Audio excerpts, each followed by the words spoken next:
Ayan po guys, ang lechon kawali. Ayan, tikman po natin siya guys. Kung ano siya, crunchy. Ayan po. Tapos ito pa po yung kasama guys. Ayan. Ano yung tinatagtag mo yung baka kaya? Ayan po na, ayan po guys. Try po natin siya kung talagang crunchy at saka ano, crispy yung balat po ng lechon kawali po natin.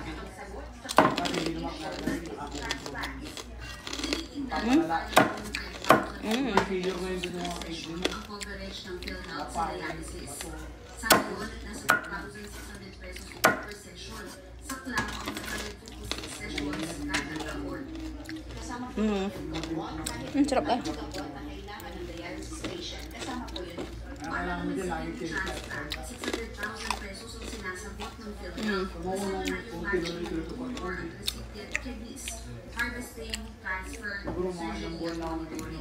Sarap. Crunchy po siya guys.